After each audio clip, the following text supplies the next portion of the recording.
In a 1967 address to the American Psychological Association, Martin Luther King Jr. took issue with the term maladjustment to describe a psychological disorder. King said that there are some things concerning which we must always be maladjusted if we are to be people of goodwill. And then he went on to name things like racism and segregation, violence, and religious bigotry as features of society that we should never get adjusted to. In other words, he was saying, if the society is sick, then the people who have a hard time adjusting to it should not be called sick themselves. Well, the biblical prophets might have been described by some in their society as maladjusted. They refused to adjust, to make their peace with the powers that be, to keep their mouths shut about the abuses they saw. And the prophet Amos was a prime example. He was a particular thorn in the side of the powerful priest Amaziah, who was advisor to the king and guardian of institutional religion, and so implicitly protector of the wealthy and powerful. The thing about the biblical prophets is that they are always just getting in your face. They are out to make us uncomfortable. The prophets want to shine a light on everything that is wrong with the world that human beings actually have in their power to do something about, but do not or will not. In general, the audience the prophets are trying to reach are the people who have enough money and position to make a difference for other people, but have abdicated their responsibility. Amos's targets are the well-off, the comfortable, the satisfied, the ones who believe that their way of life needs no defense. Woe to those at ease in Zion, says Amos gloomily. Woe to those who lounge around on their ivory beds, listening to music and drinking fine wines, while the poor keep getting poorer. Amos, to be honest, quite often sounds like someone who doesn't want anyone else to have any fun. And I'm sure that's how he sounded to his contemporaries. Most people couldn't see what Amos was in such a bad mood about. To them, he seemed highly maladjusted. Things were good in Israel, in many ways better than they ever had been. There had been a long peacetime period of territorial expansion. The military was strong and the economy was booming. People were building summer homes and winter homes and decorating them lavishly. And religion was flourishing too, with the wealthy making large donations to the Jerusalem temple. Well, Amos observed all of this with an outsider's unsentimental eye. He spoke from outside the political and religious establishment. He didn't even claim the title of prophet for himself. He was just a farmer and a herdsman from down south, he said. But he had received a word from the Lord, and he would be tragically remiss if he failed to deliver it. The problem, Amos says, is that while some people are doing very well indeed, many others are not doing well at all. They are struggling to put food on the table, trying to hold on to their little patch of farmland as the big landholders snatch up everything in their reach adding more and more to their holdings as the small farms wither away. Amos saw that while the well-to-do were entertaining in their summer and winter homes, the poor were barely getting by. Everything seemed to work against them: business, the law courts, the government. Now, the people Amos was concerned about were a lot like those people today who are always at the mercy of circumstance. Like the couple living in their van because they got evicted from their apartment when they got behind on the rent. Or the parents who have to rely on their child getting 10 meals a week at school, but what happens when summer comes? Or those poor moms who have to actually spend a day or more in jail losing wages simply because they can't pay off their parking tickets and still feed their children. Well, Amos saw things like this, which is why God sent Amos up north to Bethel to prophesy. Now, the prophets, of course, are not the only writers in the Hebrew Bible who focus on God's concern for the poor. As we heard in our first reading, the writers of the book of Proverbs were quite vocal on how the poor are generally treated by their richer fellow humans. Here's a proverb that we heard earlier. The poor are disliked even by their neighbors, but the rich have many friends. This sounds a lot like what the contemporary writer Matt Taibbi said in his book called The Divide, that Americans actually have, and I'm quoting, a profound hatred of the weak and the poor, and a corresponding groveling terror before the rich and successful. Both of these statements, the ancient and the recent, are shocking in their bluntness. But I'm not sure they're an overstatement. I've noticed how we tend to blame poor people for their problems. The spending habits of the poor get frequently criticized. If you're poor, you're supposed to look it and act it.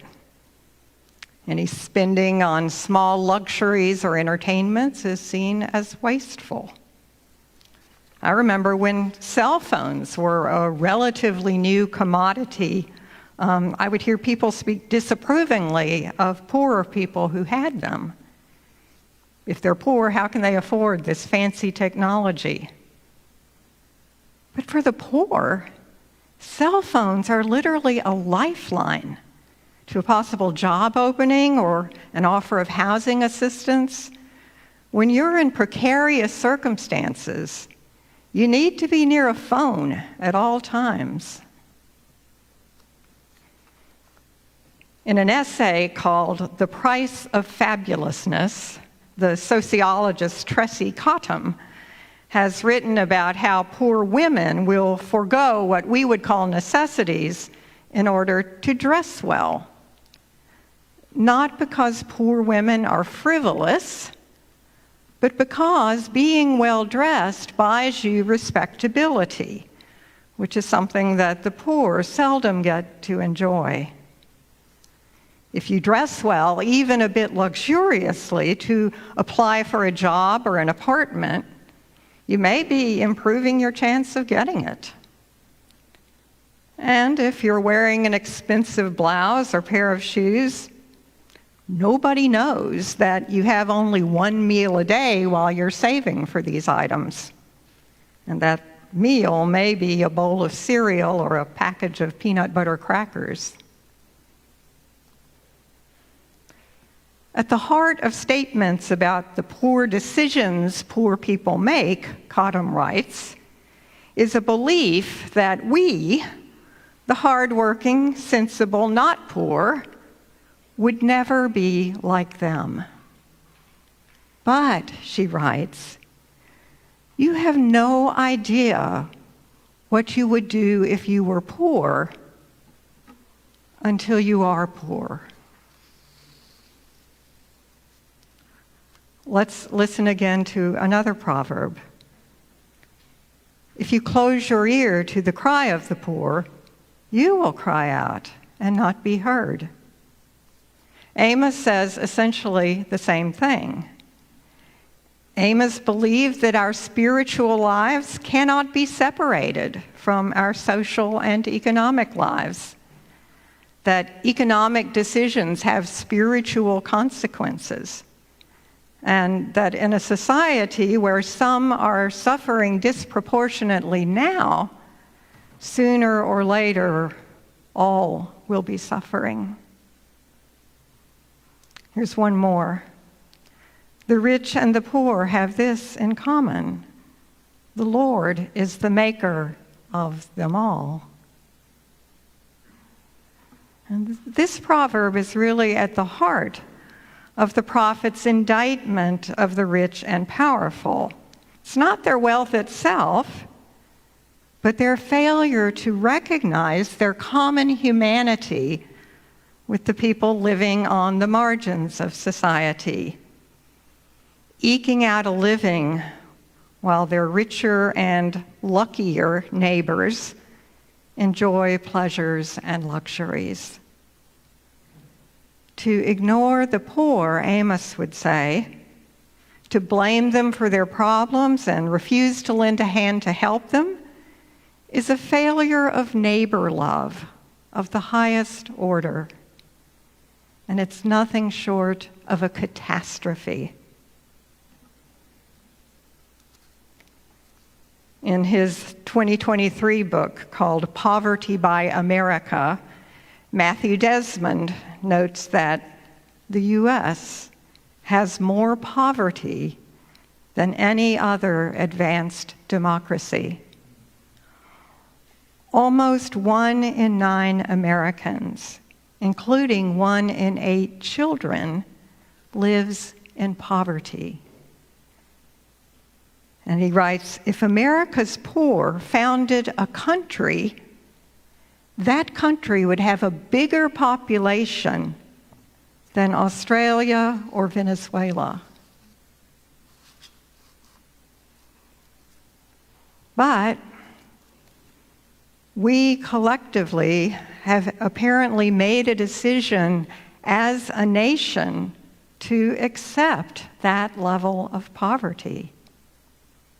For a while, I think it was at about the time of the Great Recession and its aftermath, our country's high degree of income inequality was a big topic of discussion in the media and in at least some of our nation's think tanks. But I never hear about that anymore. Maybe I'm not listening to the right things. It seems that we accept that wealth is and will continue to be increasingly concentrated in the hands of a few, while Rust Belt cities and rural communities continue their hollowing out as more and more people fall out of the middle class. As long as we kind of close our eyes and pretend that this massive inequality doesn't exist, and as long as we, in our own communities, vote against things like affordable housing in our neighborhoods or school district changes that would give more of a chance to poor kids, we become, as Matthew Desmond says, unwitting enemies of the poor.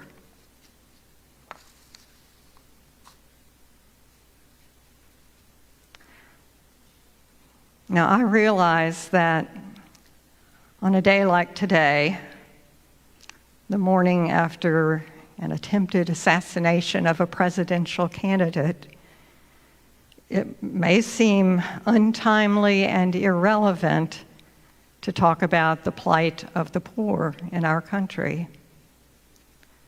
political violence is a real threat to the way we should live as a country, and certainly as a threat to the way we expect to live as Christians. And it's something we should oppose as Christians. But, as Jesus said, the poor we always have with us. It is so easy to subordinate their concerns to the other concerns pressing on us. And there are always other concerns. The troubles of the poor do not go away when everyone's attention is directed elsewhere.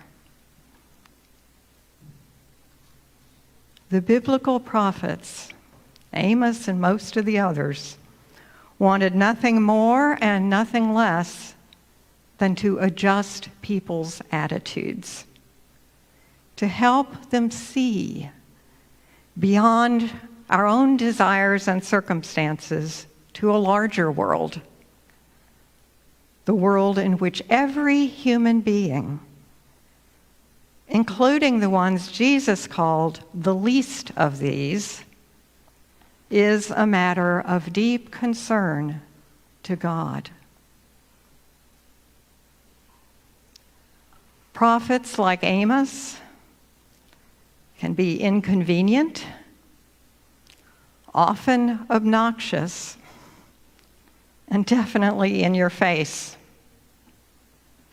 But even so, we are lucky to have their words. Amen.